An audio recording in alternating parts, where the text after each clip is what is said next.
There wasn't a phone in every pocket. There weren't text messages or voicemails or group chats. There was just one phone for the whole house.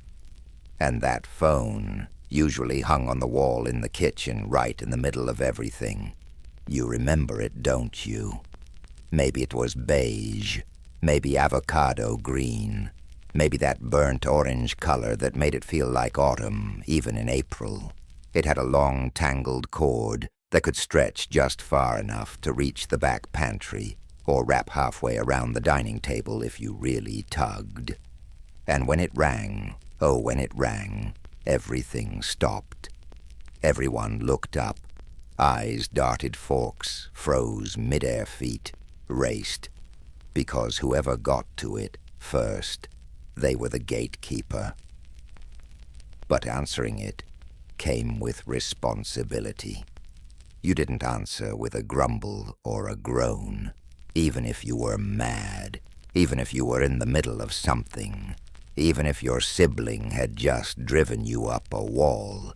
You answered with your best voice, calm, polite, bright, but not too cheerful, because you never knew who'd be on the other end. It could be Grandma, could be your teacher, could be Mom calling from the store, and Lord help you if you sounded rude. There wasn't a rule book, but somehow you knew the rules, because if you answered wrong, even once too sharp, too slow, too sloppy, you'd hear about it. From Dad, from Mom, from whoever was in earshot, and considered it their duty to restore honor to the household phone voice. That phone wasn't just an object. It was part of the family. It heard everything. Birthday wishes and breakup news, chatter about church bake sales, whispers about who was going to prom with who. Long sighs, quiet tears, bursts of laughter so loud they echoed down the hallway. It didn't have a screen, but it saw more than any of us ever realized, and its ring, that wasn't just a sound. It was a summons, a call to action, a jolt of electricity that ran through the walls of the house and told everyone this matters, because it always did. For a second, everyone froze. Who's calling? Is it bad news? Did Uncle Joe finally fix his truck? And someone, usually the youngest, the fastest, or the one closest to the phone, would grab it, press the receiver to their ear, and carry the weight of the whole house in that first breath. That's what it was like to have one phone, one spot, and a whole house built around it. Sometimes the ring came late at night. You'd be in bed, the house dim, the only sounds the click of the thermostat or the slow creak of the rafters settling, and then it would break the silence like a thunderclap. One sharp ring and the whole house tensed. Late-night calls were rare, and they rarely meant anything good. You'd hear your parents' bedroom door open, bare feet, on cold floor. Then the click of the receiver being picked up. A pause. Then a voice, usually your dad's, low and cautious. Hello? A silence would follow longer than usual, and that silence told you everything. That someone was hurt. That something had happened. That life in the space of a phone call might be about to change. You didn't fall back asleep easily after those calls. Even if you didn't know what was said, you remembered the tone. You remembered the way the lights stayed on just a little longer. The way the next morning felt heavier. And there were the funny calls, too, the kind you tried to forget but couldn't. Like the time your cousin called pretending to be the principal, or the time your best friend called your house 4 times in 10 minutes because she was convinced her crush liked her back and she needed someone to squeal with. Every call had a story, and sometimes the phone rang for no one at all, a wrong number, a quiet voice, asking for someone who didn't live there. You'd say, "Sorry, wrong house," and hang up. But even then the ring had done its work. It had stirred the house, made hearts beat faster, made someone stop mid-task and wonder what was coming. It's strange, looking back, how central that phone was to daily life. It wasn't portable. It wasn't smart. It didn't take photos or track steps or remind you to drink water. But it connected people in a way that felt more deliberate, more human, more real. You didn't just call for nothing. You called when it mattered. You called when you had something to say, or when you needed to hear a voice that could steady you. You called when you were afraid or excited, or couldn't keep the news to yourself another minute. And when it rang, everyone listened. Even the dog sometimes barked. That's how powerful that ring was. And though the phone is gone now, replaced by something sleeker, smarter, quieter, you still remember that sound. Not just in your ears, but in your chest. The sudden lift, the frozen moment, the way the whole house seemed to hold its breath. All for one sound, all for one phone, and the stories it carried. You didn't need a privacy screen back then. You just needed a long enough cord. That plastic spiral stretched like taffy. It clung to itself in tight coils, always twisted, always slightly sticky, like it knew it was doing more than it was built for. And if your family was like most someone, probably your dad had bought an extra long one at the hardware store. 25 feet of freedom. You'd grab the receiver off the wall and walk. You'd pull that cord with you like it was a lifeline. Around the kitchen counter, behind the pantry door, down the hallway until the cord lifted slightly off the floor, suspended mid-air like a laundry line of secrets. You'd talk in a whisper behind the fridge, shielding your voice from curious siblings. You'd wrap the cord around your finger absent-mindedly until it cut off circulation. You'd press the receiver so tight to your ear, you could hear your own breath coming back at you. If you were lucky, you made it to the basement stairs, or the bathroom door, or that one spot in the laundry room where the cord just barely reached, and you could shut the door most of the way. Not all the way, never all the way, because the cord always knew its limit, and you always knew when you'd gone too far, because the cord would snap you back. You'd be halfway through an important sentence, something about your friend's cousin's boyfriend, and the tension in the cord would suddenly pull, yanking the phone from your shoulder, or your words from your mouth. You'd hear it stretch like an elastic band about to break, and you'd go still, afraid to move another inch, afraid to lose your one fragile sliver of privacy. And of course, someone in the kitchen would yell, "Don't stretch it too far. You're going to pull it out of the wall."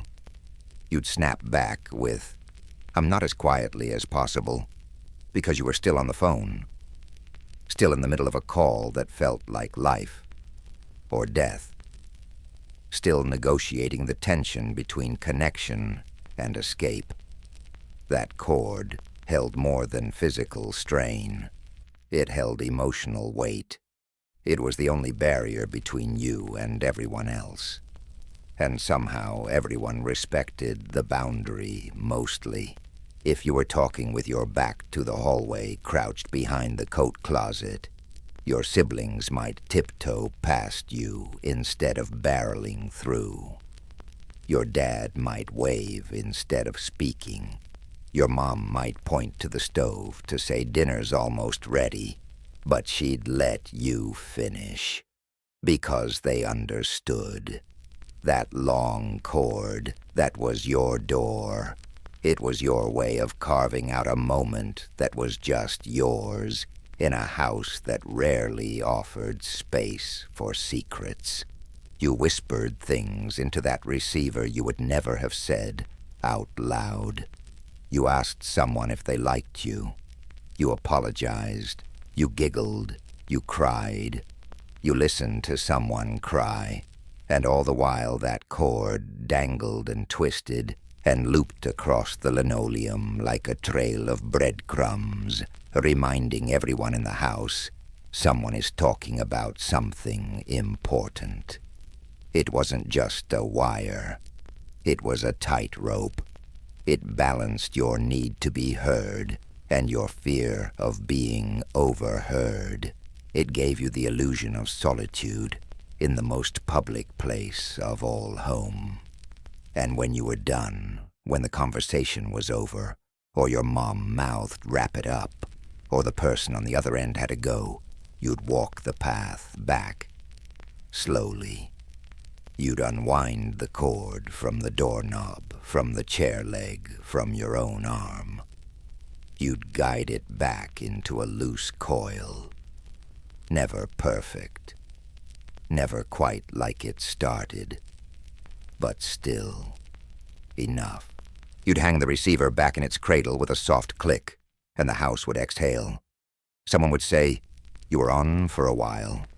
Someone else would ask, "Who was that?" And you'd just shrug. Nobody. But it wasn't nobody. Not to you. That call had meant something. That cord had held something. A moment. A secret. A little piece of you. And you'd walk away, fingers still tingling, from where the plastic had pressed into your skin, already knowing that tomorrow, same phone, same cord, you'd be back again. And if the cord had a story, so did the way it looked. Always tangled, always in some impossible knot you swore couldn't have tied itself, and yet there it was, looped around a table leg, twisted into itself like a slinky that gave up. Your mom would try to fix it sometimes.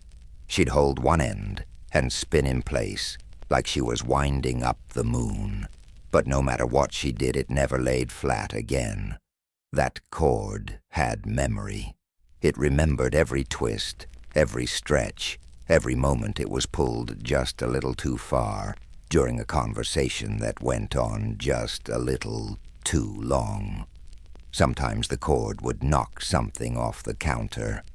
A pencil, a salt shaker, once your dad's cup of coffee. You'd hear the crash and know someone was going to be mad, not because of the spill, but because you knew better than to walk that far with the phone. But in the heat of the call, you didn't care. The pull of connection was stronger than common sense. And that cord got you in trouble, too.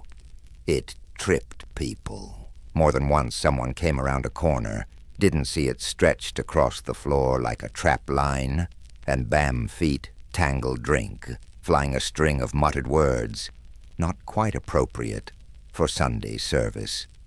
The dog hated it. The cat loved it. You don't know how many times you saw the cat batting at it, like it was a snake sent from heaven just for her.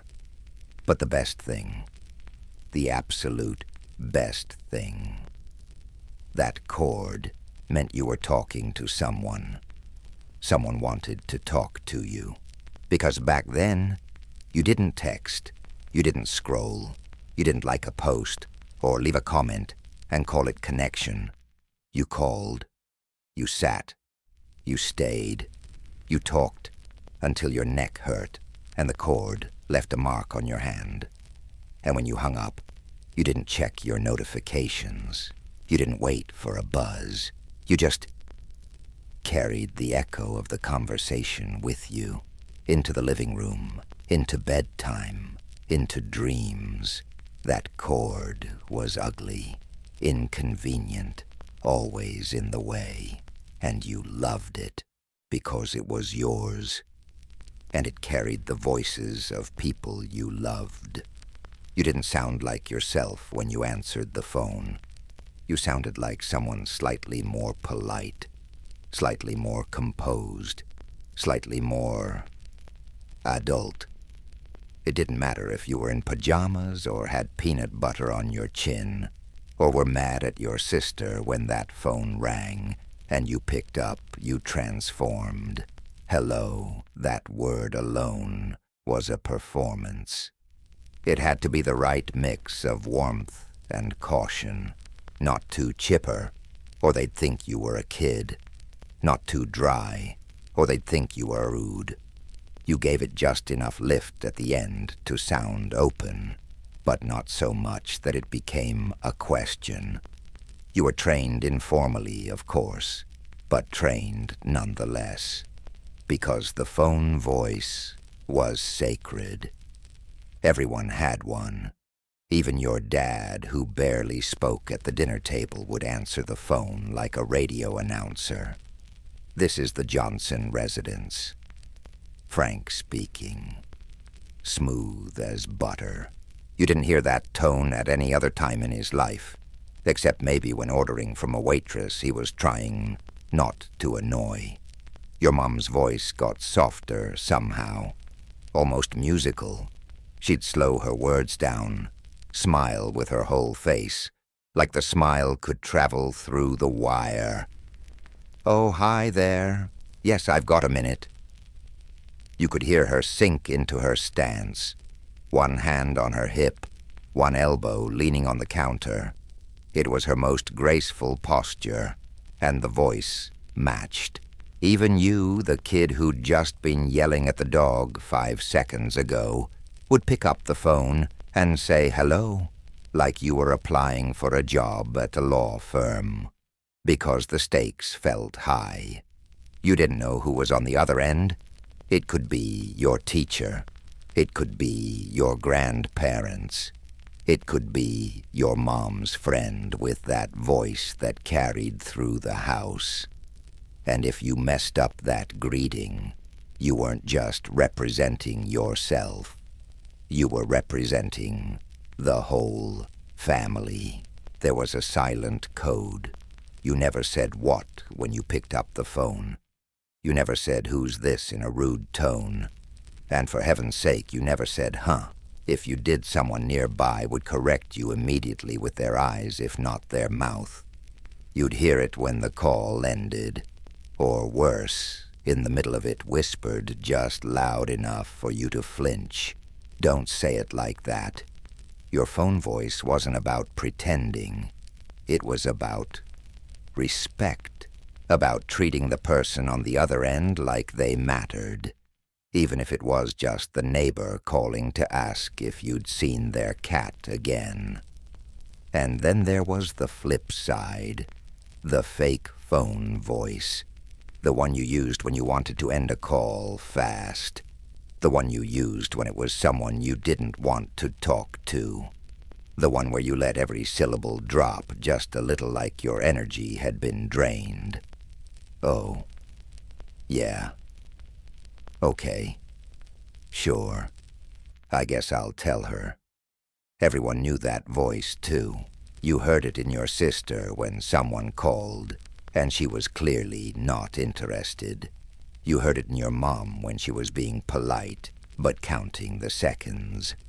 You even used it yourself when the person on the line was fine, but your show was on, or dinner smelled too good to wait.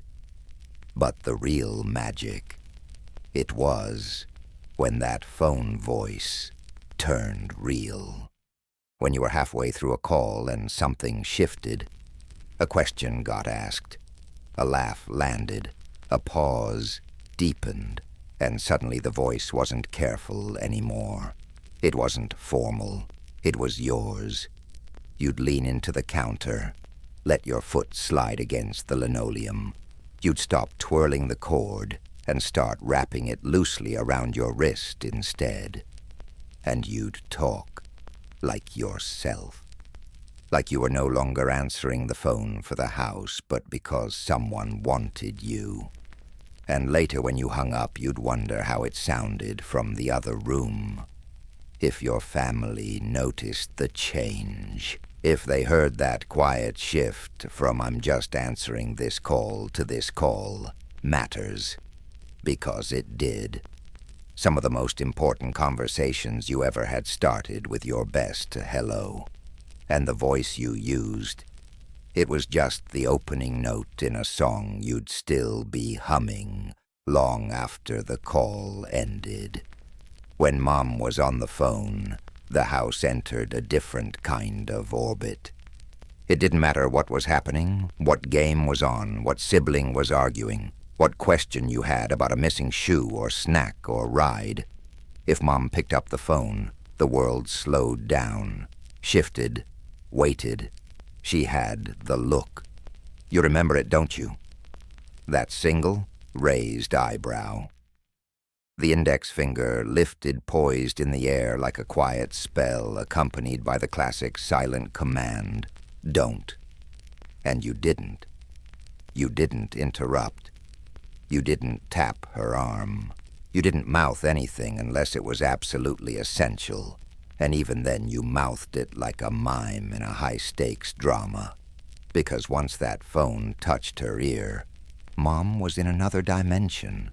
Her voice dropped into that graceful, thoughtful rhythm.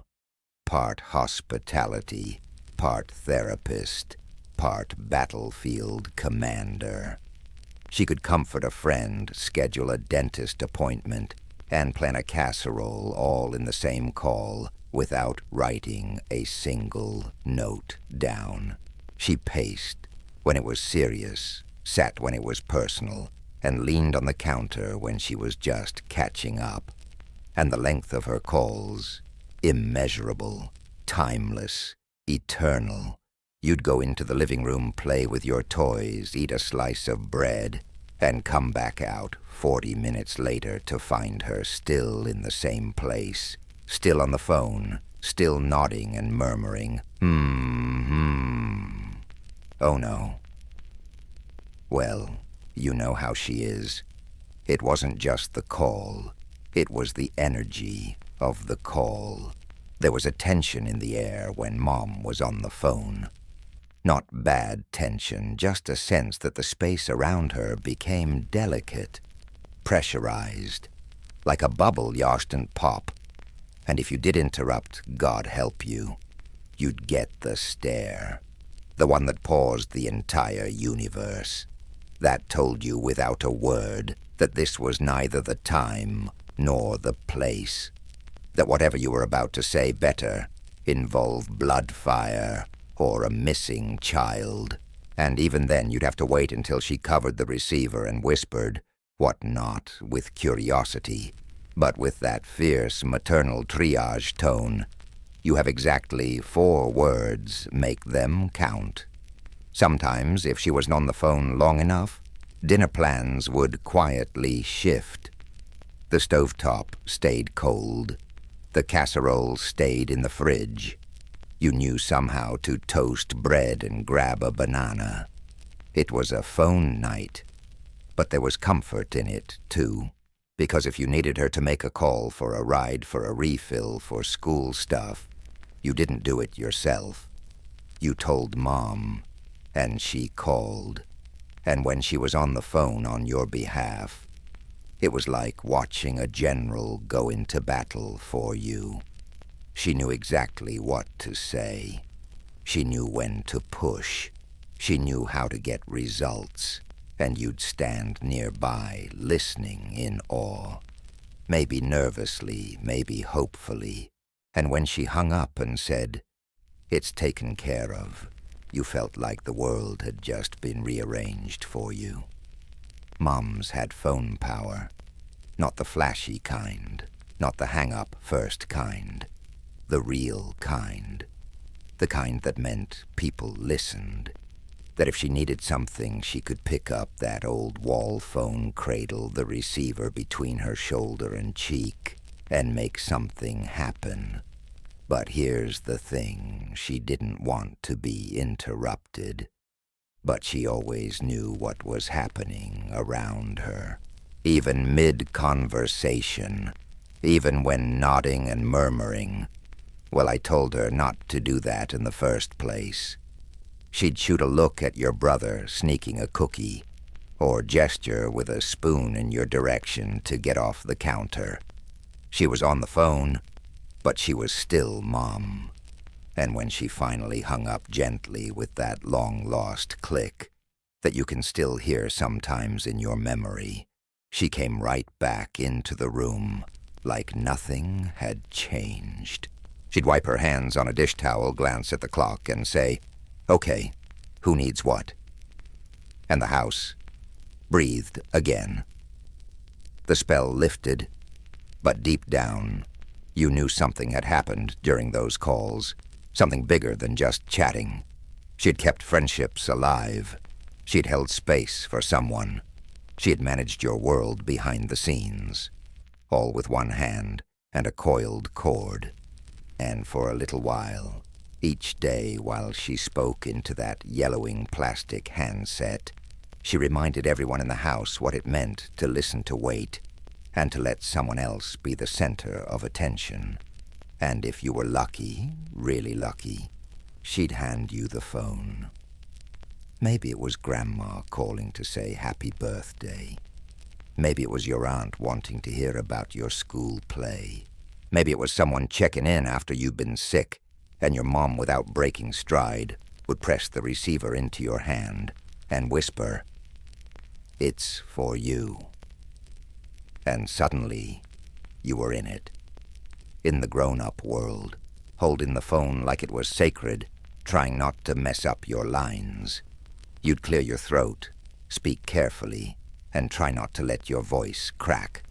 "Hi," you'd say, gripping the phone like it could read your thoughts.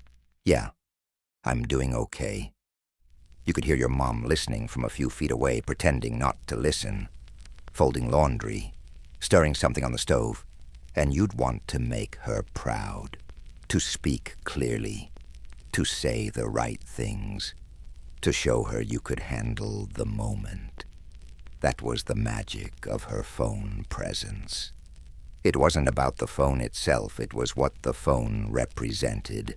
A bridge, a boundary, a portal to a world that felt bigger than the one inside your four walls and your mom. She was the keeper of that threshold, the one who decided when and how that world entered your home. Even now, decades later, when you pick up your cell phone, there's a small muscle memory part of you that straightens your voice, that checks your tone, that says hello with just the right amount of poise. It's her voice in you, a kind of invisible inheritance not passed down in genes or heirlooms, but in the rhythm of how you answer a call, how you pause before speaking, how you listen with intention. And when your own kids watch you on the phone, fidgeting nearby with questions of their own, you realize you are becoming that voice now. And somewhere, somehow, you hope they're listening, just like you used to, just like we all did. No one posted them on the fridge, no one printed out a list, but somehow everyone in the house, every single person, knew the rules for phone calls, especially the incoming ones. There was a rhythm to it, an etiquette, a flow. And if you grew up with just one phone in the house, you learned it not from lectures, but from experience. Rule number 1, you did not call during dinner. That was sacred time. The table was set. The food was warm, and if the phone rang at that exact moment, right as the mashed potatoes hit your plate, the whole room would go still. The ring echoed off the walls, louder than usual. The fork paused mid-air, and someone, usually Dad, would glance at the phone, then look around the table with that warning in his eyes. Don't. Sometimes someone broke the rule and picked it up anyway, and if it wasn't urgent, if it was just someone calling to chat, you could feel the temperature in the room drop 3 degrees. Rule number 2. If the call wasn't for you, you didn't listen. At least not obviously. Sure, you might be sitting nearby. You might even be in the same room. But you didn't stare. You didn't lean in. You didn't make faces or whisper guesses about who it might be. You stayed quiet. You waited your turn. And maybe later, maybe someone would tell you what it was about. Maybe. Rule number 3. If you answered the phone, you took a message. Not optional, not negotiable. You had to be ready. That meant knowing where the notepad was, where the pen that actually worked was. You scribbled names and numbers fast, usually with half the information missing, and hoped whoever got it could decode your handwriting. And if you forgot to take a message, if someone asked, did they say what it was about, and you shrugged, oh, you were in trouble. Rule number 4, you never ever tied up the line too long. The phone line was communal property. That meant it wasn't yours, not really. So if you were chatting with a friend about nothing in particular for more than 20 minutes, you knew deep in your bones that somewhere in the house, someone was pacing. Someone was waiting. Someone had to make a call to the pharmacy or the school, or Aunt Bonnie, who was going through something again. And if you heard a second phone in the house click, because yes, there were often 2 handsets on the same line, you knew someone was picking up to remind you. They wouldn't speak. They'd just click and breathe and hang up again. That was enough. Rule number 5, you always answered politely. You don't say, yeah, you don't say, who's this? You don't say, hang on, and throw the receiver down without context. No. You answered with grace. Hello, this is the Miller residence. Good evening. May I ask who's calling, even if you were 8? Even if you had no idea what those words meant. You mimicked what you heard because you understood somewhere deep inside this call wasn't just about you. It represented the whole household. Rule number 6, you didn't call too early or too late. Calling before 9 a.m. on a Saturday, unthinkable. Calling after 9 p.m., scandalous. If the phone rang at 10:30 p.m., someone had probably died, or eloped, or crashed a car. It didn't matter who was calling, you picked up with your heart already racing. Even telemarketers followed the rules. Mostly. Rule number 7. You didn't call someone's house and ask for the person directly unless you were very close. You didn't just say, is Jenny there? You said, hi, this is Mark. May I please speak to Jenny? Anything less was rude. You had to acknowledge the gatekeeper, usually a parent, before you could speak to the person you actually wanted. And sometimes that gatekeeper didn't let you through. She's busy.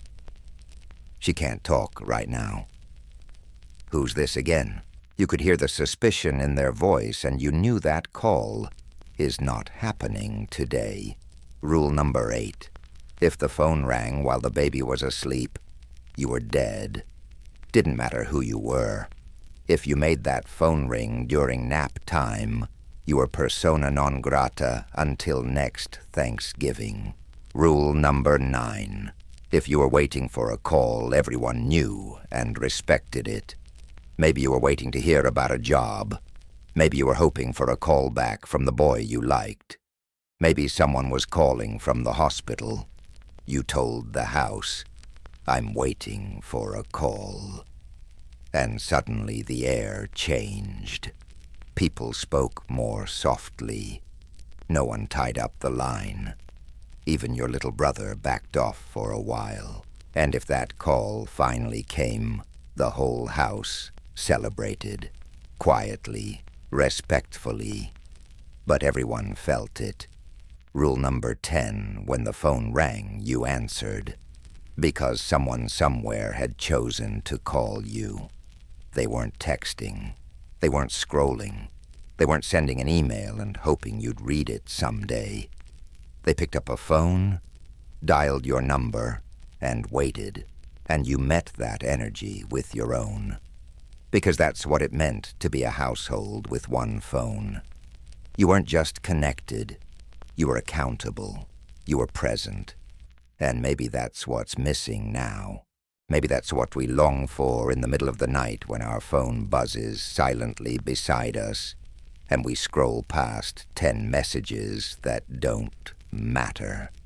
Maybe we miss the ring, the pause, the rules that said this moment counts. Long distance wasn't just a type of call. It was an event, a ritual, a negotiation.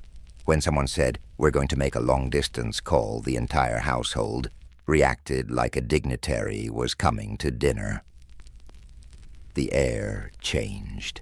Voices dropped. You didn't just dial long distance, you prepared for it. You found the number in the little black book, the one with pages frayed at the corners and names scribbled in pencil from 3 addresses ago.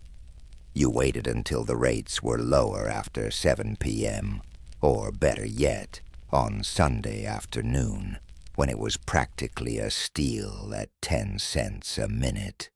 And you watched the clock like it was a countdown to launch. Because long distance wasn't cheap. It wasn't casual. It cost money. And you knew it. You could hear it in your dad's voice when he said, "Keep it quick." You could feel it in your mom's glance when she mouthed, "That's enough." Long distance meant budgeting, not just minutes, but words. Every second mattered. You planned what you were going to say before you said it. There was no room for rambling. You didn't chat. You updated. "Hi, Grandma. School's good. I got an A in spelling. Yes, I'm still playing piano. Okay, here's Mom." That was the rhythm. Quick, polite, informative.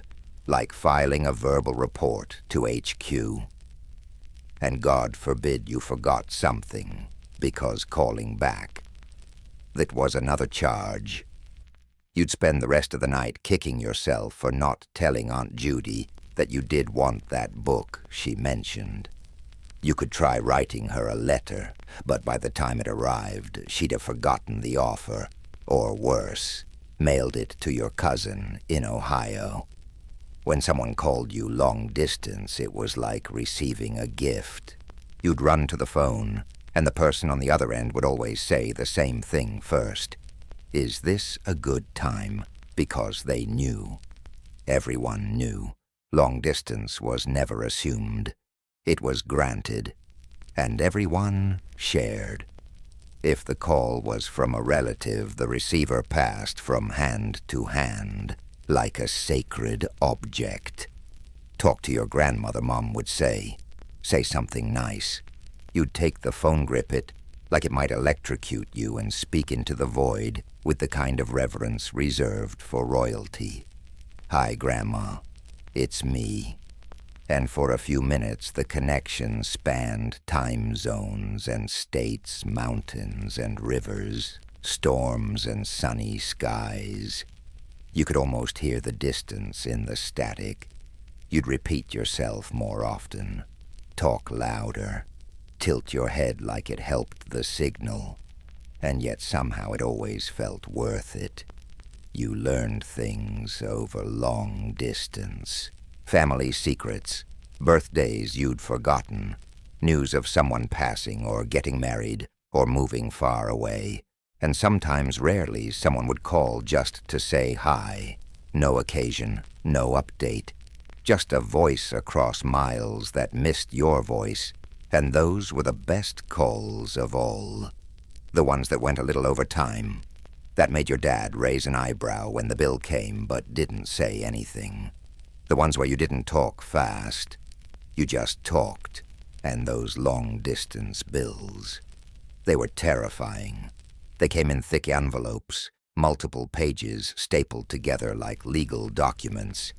You could see every minute, every city, every charge. It felt like being audited.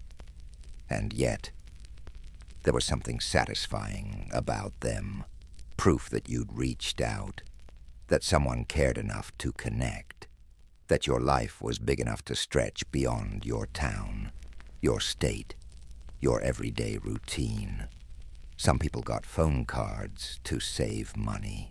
Some people memorized the area codes of every cousin they had.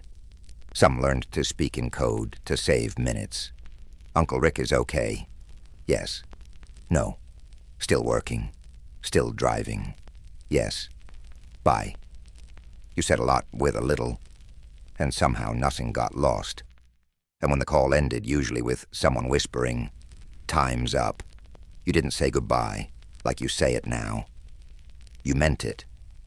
You paused. You waited. You said it slowly. "Bye now. Love you. Be safe." And the line went quiet, and for a second, you just held the receiver, listening, like maybe the silence still carried their breath. And even now, decades later, when distance doesn't mean anything anymore, when you can video chat with someone across the world for free while ordering groceries on your phone, you still remember what long distance felt like. It felt rare. It felt real. It felt like something you had to earn, not with effort, with intention. You didn't call someone long distance because you were bored.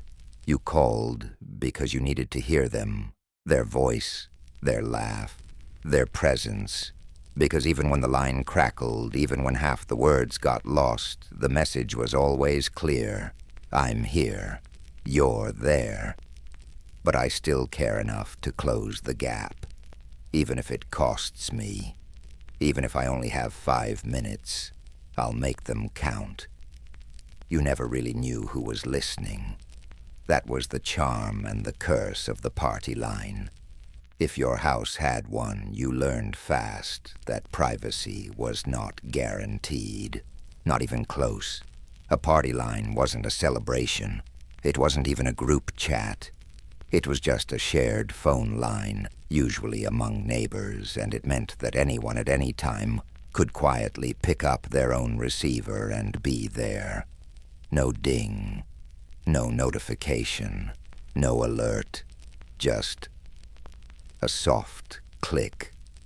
And if they were careful enough, you wouldn't even hear it. At first you thought it was normal, that weird echo, that strange pause before someone responded, that hunch that something about the call felt crowded. Then one day you heard it. Breathing. Not yours, not theirs. A third presence, lingering on the line like a shadow. You froze. The person you were talking to froze. And then came the awkward question, is someone else on this call? Sometimes the ghost stayed silent. Sometimes they hung up with a click. Sometimes they cleared their throat and said sheepishly, "Oh, sorry, I thought you were done."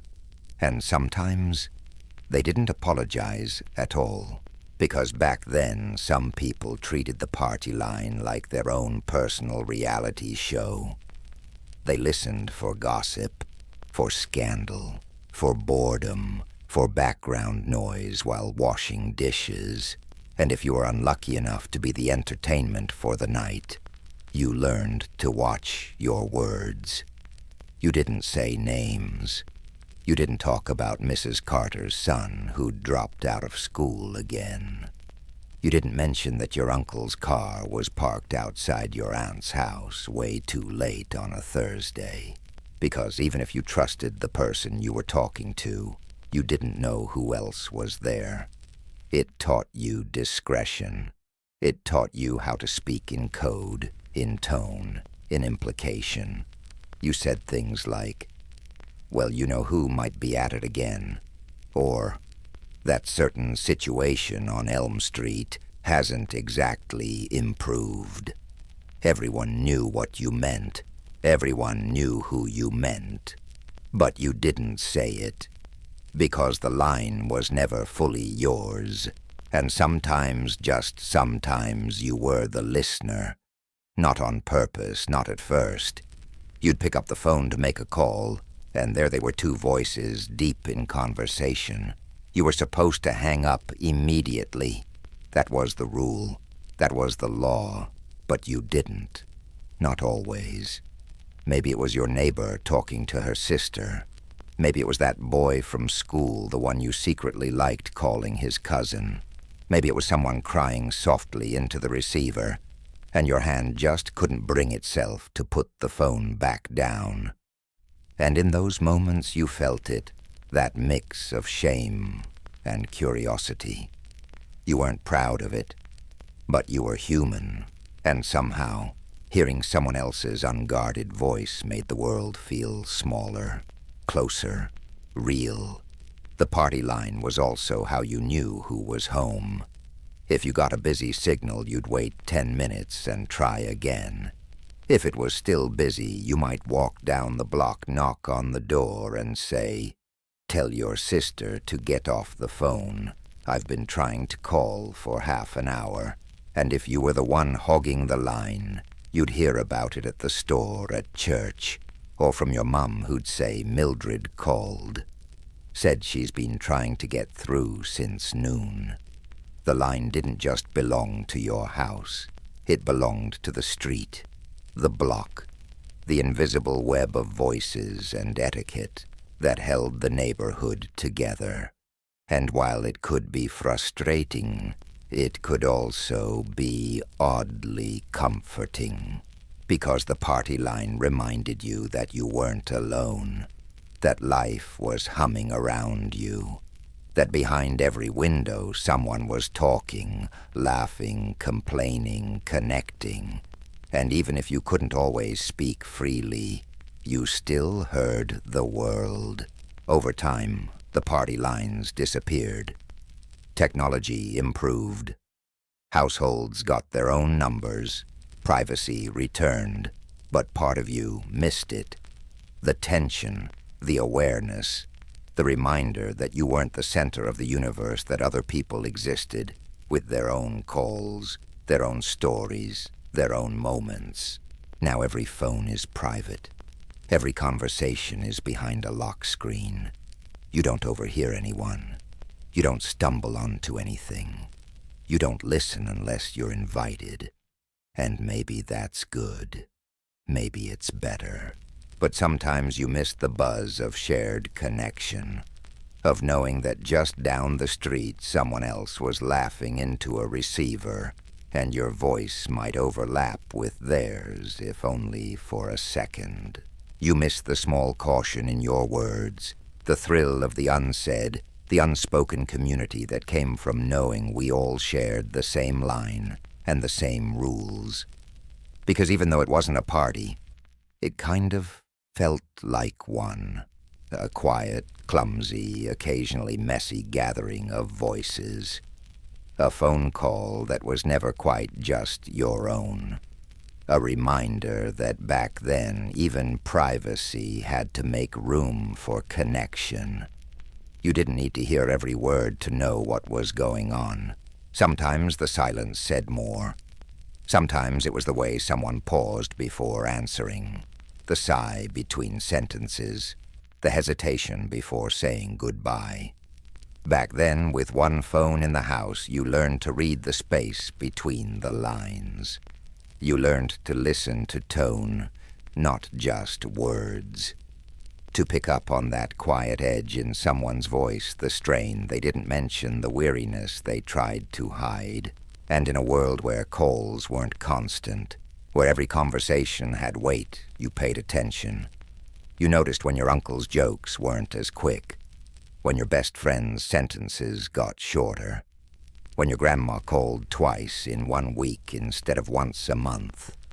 And you listened, not just with your ears, with your heart, with the kind of focus that comes when you know this call might be the only one for a while. You didn't multitask. You didn't scroll through something else. You held the phone with both hands. You sat still. You leaned in. You caught the shift when someone went quiet mid-sentence. You caught it when they said, "I'm fine," just a little too fast. You didn't push, but you stayed. And slowly, gently, they opened. That was the power of those old calls. They gave people room, space to drift into a thought, to circle around something difficult, to reveal without declaring, because the line wasn't always clear. Sometimes it crackled. Sometimes words were lost. But in those gaps, you found something deeper: truth, emotion, humanity. You learned that people rarely say what they really mean the first time. That it's been a long week might mean something broke. That, "Oh, we're managing," might mean someone's hurting. And when they did finally say it out loud, whatever it was, you'd already heard it in the pauses. And maybe that's what made you a better friend, a better child, a better sibling. Not the words you said, but the space you held. Because listening wasn't just passive, it was generous. You gave someone your attention, your time, your stillness, and in return, they gave you a glimpse into their life they didn't show anyone else. Sometimes the most meaningful part of the call was the part where no one spoke. Just breathing, just quiet. And you learned not to rush it, not to fill it with noise. You just stayed on the line, together, holding the silence between you like something fragile and sacred. It wasn't awkward. It was real. And maybe you didn't realize it at the time, but those silences taught you how to be present, how to be patient, how to say "I'm here" without having to say it. You also learned how to hear things no one meant for you to hear. The tension in the background, the faint sound of someone else crying in the room, the clink of dishes that told you dinner hadn't been touched. You heard the world around them kids running TV on too loud a radio, playing something sad. And those sounds told a story. You pieced together someone's mood from context, from repetition, from absence. When a friend stopped calling, you noticed. When someone's voice was missing from the weekly rotation, you felt it. And when they returned, finally, you didn't ask why. You just said, "It's good to hear your voice." And it was. That voice, distant and familiar, was proof that they were still here, still trying, still reaching out. And sometimes they called you just to listen, just to hear your voice, just to remember that someone out there knew them, loved them, missed them. You learned to offer that back, not with advice, not with solutions, just with listening. The kind of listening that didn't interrupt, that didn't steer the conversation somewhere easier, that stayed with someone even when their voice cracked, even when they said something hard, even when they fell silent and said nothing at all. That's how you built trust, over a shared line, through uneven reception, across long-distance minutes you couldn't afford. And somehow it made you feel closer. It made you believe that even across the miles, connection was possible. Because it was never about perfect communication. It was about care, about showing up, about noticing. And maybe that's what we've lost.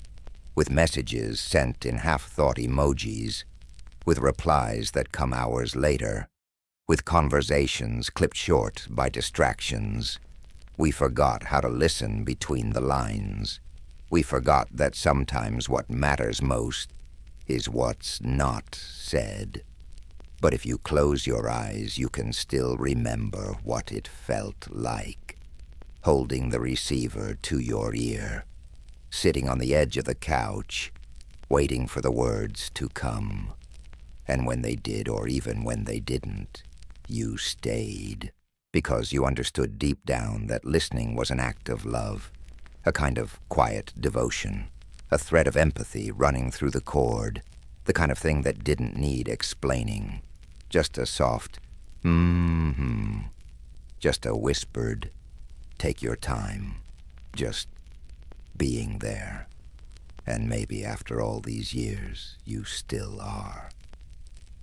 You didn't need to hear every word to know what was going on. Sometimes the silence said more. Sometimes it was the way someone paused before answering. The sigh between sentences, the hesitation before saying goodbye. Back then, with one phone in the house, you learned to read the space between the lines. You learned to listen to tone, not just words. To pick up on that quiet edge in someone's voice, the strain they didn't mention, the weariness they tried to hide. And in a world where calls weren't constant, where every conversation had weight, you paid attention. You noticed when your uncle's jokes weren't as quick, when your best friend's sentences got shorter, when your grandma called twice in 1 week instead of once a month, and you listened, not just with your ears, with your heart, with the kind of focus that comes when you know this call might be the only one for a while. You didn't multitask. You didn't scroll through something else. You held the phone with both hands. You sat still. You leaned in. You caught the shift when someone went quiet mid-sentence. You caught it when they said, "I'm fine," just a little too fast. You didn't push, but you stayed. And slowly, gently, they opened. That was the power of those old calls. They gave people room, space, to drift into a thought, to circle around something difficult, to reveal without declaring, because the line wasn't always clear. Sometimes it crackled. Sometimes words were lost. But in those gaps you found something deeper, truth, emotion, humanity. You learned that people rarely say what they really mean the first time. That it's been a long week might mean something broke. That, "Oh, we're managing," might mean someone's hurting. And when they did finally say it out loud, whatever it was, you'd already heard it in the pauses.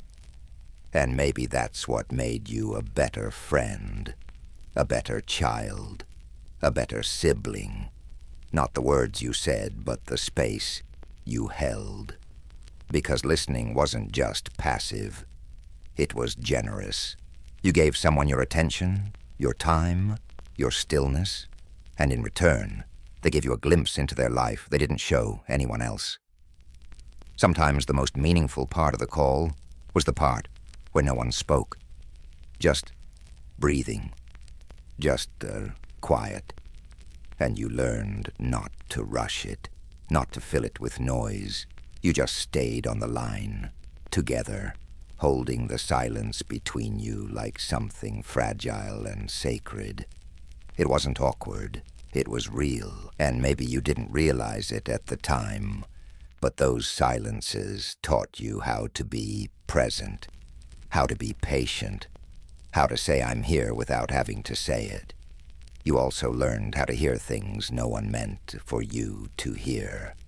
The tension in the background, the faint sound of someone else crying in the room, the clink of dishes that told you dinner hadn't been touched.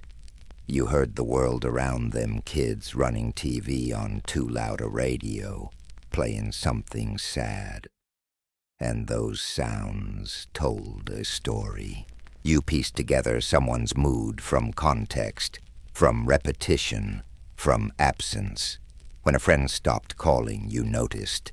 When someone's voice was missing from the weekly rotation, you felt it. And when they returned finally, you didn't ask why. You just said, "It's good to hear your voice." And it was. That voice, distant and familiar, was proof that they were still here. still trying, still reaching out. And sometimes they called you just to listen, just to hear your voice, just to remember that someone out there knew them, loved them, missed them.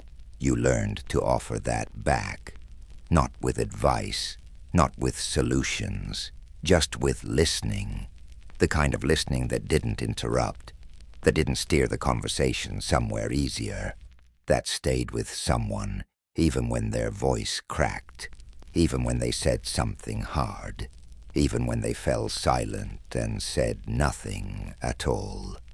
That's how you built trust, over a shared line, through uneven reception, across long-distance minutes you couldn't afford. And somehow it made you feel closer. It made you believe that even across the miles, connection was possible. Because it was never about perfect communication. It was about care, about showing up, about noticing. And maybe that's what we've lost. With messages sent in half-thought emojis, with replies that come hours later, with conversations clipped short by distractions. We forgot how to listen between the lines. We forgot that sometimes what matters most is what's not said. But if you close your eyes, you can still remember what it felt like, holding the receiver to your ear, sitting on the edge of the couch, waiting for the words to come.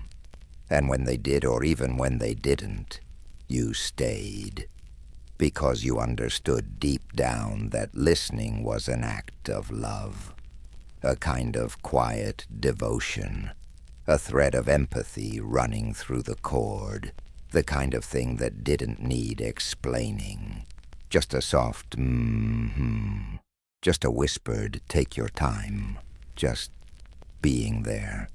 And maybe after all these years you still are. Now everyone has a phone, not just one per household, one per person, one in every hand, every pocket, every room. And they're not just phones anymore. They're cameras, calendars, flashlights, alarm clocks. They're everything, everything except a phone. Because somewhere along the way we stopped talking. We started tapping, swiping, clicking. We started sending short bursts of thought instead of full sentences, emojis instead of emotions. We started replying in LOLs and KS and thumbs-up icons, and convinced ourselves we were still connected. But we're not. Not really. We check in without checking on. We stay updated without staying close. We know more about people's vacations than we do about their hearts. And all the while, the thing we used to treasure, conversation, got quieter. And maybe you feel it, the ache of it, the silence behind the noise. Because now when the phone rings, you don't rush to answer. You flinch. You wonder if it's spam. You let it go to voicemail and hope they text instead. Calls have become interruptions instead of invitations. And when you do talk, it's quick, transactional. Where are you? What time? Okay, bye. The art of lingering is gone. The pause, the breath, the long-winded story that meandered before it mattered. We don't leave space anymore.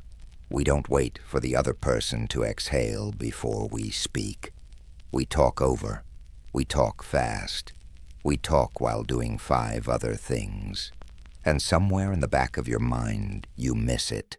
The way it used to feel to just talk, to sit with someone's voice, to hear the rise and fall of it, the warmth, the rhythm, the hesitation.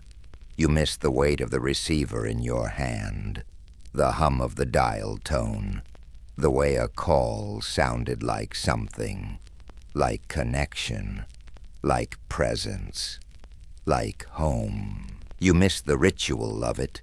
How you made time for calls, how you planned them, how you didn't do anything else while they were happening, because that would be rude, because that person mattered. And now we take calls in the car at the store, while folding laundry, while scrolling Instagram, while half listening to something else entirely. We divide our attention like it's infinite. But it's not. And the people we love, really love, deserve more than pieces of us. They deserve presence, full, undistracted presence, the kind we used to give automatically, because there was no other way, because one phone meant one voice, one moment, one sacred space where everything else had to wait. And maybe that's what we've forgotten. Not just how to talk, but how to make talking matter, how to turn a call into connection, a moment into meaning, a ring into a reason to slow down. Because no matter how smart our phones get, they can't replicate that feeling of being heard, of being known, of knowing someone stayed on the line not because they had to, but because they wanted to, because they had time, or they made time, or they just couldn't hang up without saying, "I love you one more time." And maybe that's something we can bring back. Not with apps, not with group chats, but with intention, with a quiet afternoon, with a soft hello, and a real question, how are you? No, really. Maybe we can teach our kids what it felt like to wait for a call, to answer it with excitement instead of dread, to carry someone's words with you long after you hung up. Maybe we can be that voice again, that steady, warm, present voice that doesn't multitask your heart, that doesn't look at the clock, that doesn't start with, "I only have a minute." Because sometimes the most important conversations come from the ones we didn't plan, the ones that lasted longer than they should have, the ones where we didn't say anything new, but we said it together. And years from now, when we look back, it won't be the texts we remember. It won't be the memes. It'll be the moments someone called and we answered. The moments we stayed on the line and listened and laughed and let our voices carry more than words. Let them carry love. Let them carry us. And now, as the echoes of memory grow soft and the night deepens around you, let's just sit with this quiet for a moment. The kind of quiet that isn't empty, but full of voices that once filled a room, of rings that once meant something, of a time when being on the phone meant being present. Maybe you can still picture that kitchen phone hanging there like a witness. Maybe you can still feel the cord wrapped around your fingers, warm from use. Maybe you can still hear your mom's voice drifting through the hallway, or your dad grumbling about long-distance bills, or the way your name sounded when someone far away said it softly, just happy to hear you pick up. The world moves fast now. Calls are short. Attention is scattered, but not here. Here we slow down. We remember. We let the silence speak. And in that space, we rediscover something simple and beautiful. That connection was never about the wire. It was about the weight of a pause, the warmth of a voice, the gift of time freely given. So tonight, as you settle into the hush of sleep, let those old sounds hold you. The quiet click of the receiver, the faint hum of a line still open, the words you didn't say but someone heard anyway. Sleep well. You're remembered.